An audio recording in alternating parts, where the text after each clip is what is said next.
តោះបងទៅមកស្ងាត់ចែករំលែកចំណេះដឹងទៀតហើយចឹងឥឡូវនេះយើងចូលដល់ការសរសេរឬក៏គូសទៅលើអត្ថបទមួយដែលយើងដាក់vàoវចនាជាតិរបស់យើងកម្មវិធីទី1ខ្ញុំយកសាបខ្ញុំគូសលើផ្ទាំងអក្សរ1អូខេតមកទៀតខ្ញុំផាសអក្សរចូលអូខេឥឡូវនេះយើងអក្សរប្រជាណាចក្រកម្ពុជាចូលក្នុងផ្ទាំងយើងសរសេរក៏បានយើងផាសក៏បានចឹងដោយសារអក្សរធំខ្ញុំព្រមវាតូចតិចមកខ្ញុំយកធ្វើលេខ10យើង select វាអស់មកហើយយើងបដូរទម្ងន់អក្សរឲ្យតូចមកយើងយកនៅក្នុងថូបាធ្វើលេខ10អូខេបាទយើងប្រើគណិបក៏បានយើងប្រើ shift ក៏បានក្នុងការដូរទម្ងន់អក្សរយើងសរសេរបញ្ចូលក៏បានឥឡូវខ្ញុំបានអក្សរមួយហើយអញ្ចឹងខ្ញុំអាចចាប់រំកិលវាទៅវិញទៅមកបានអញ្ចឹងយើងចង់ទុក background បានយើងដោះផ្ទៃ background បានអាទី1យើងចូលទៅលើសាបឥឡូវទី2ខ្ញុំចូលទៅលើ text box យើងគូសប្រអប់មួយមកយើងគូសប្រអប់មួយដើម្បីយើងគូសអក្សរអូខេកន្លែងនេះមានន័យថាយើង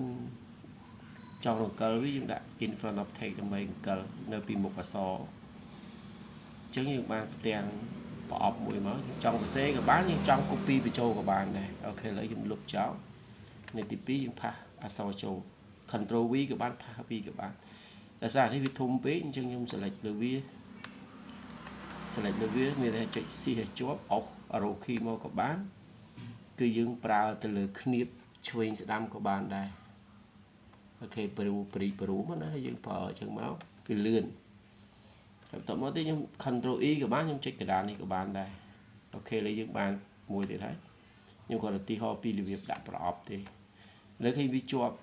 line បន្ទាត់ចឹងដើម្បីដោះវាយើងយកខាងស្ដាំមកលើវាក៏បានយើងដោះ line នេះក៏បានឬក៏យើងយកទៅក្នុង insert format cell ក៏បានដែរដោយសារយើង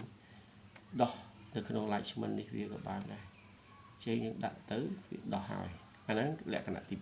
2លក្ខណៈទី3ខ្ញុំចូលទៅលើ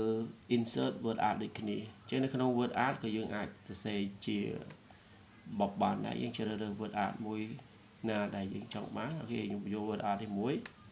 ខ្ញុំសរសេរអក្សរចូលក៏បានខ្ញុំ copy ផាសបញ្ចូលក៏បានដែរអញ្ចឹងខ្ញុំ delete វាចោលទៅមានខ្ញុំលុបវាចោលហើយខ្ញុំផាសអក្សរចូលមួយមក Ctrl V អញ្ចឹងខ្ញុំបានពាក្យមួយទៀតអូខេឥឡូវខ្ញុំចង់ដោះ background នេះចេញដោះ background នេះចេញក៏បានដែរយើងគ្រាន់តែដាក់ cursor លើហ្នឹងយើងចុចទៅលើ toolbar មកយើងយក object របស់វាទៅវាដោះចេញដូចគ្នាអញ្ចឹងវិធីងាយក្នុងការចែករំលែកចំណេះដឹងកុំព្យូទ័រយើងចូលតាម toolbar ក៏បានយើងចូលនៅក្នុង text box ក៏បានយើងចូលនៅក្នុង word art ក៏បាន select ខាងស្ដាំមកក៏បានដែរអរគុណសម្រាប់ការតាមដានទស្សនាវីដេអូរបស់ខ្ញុំ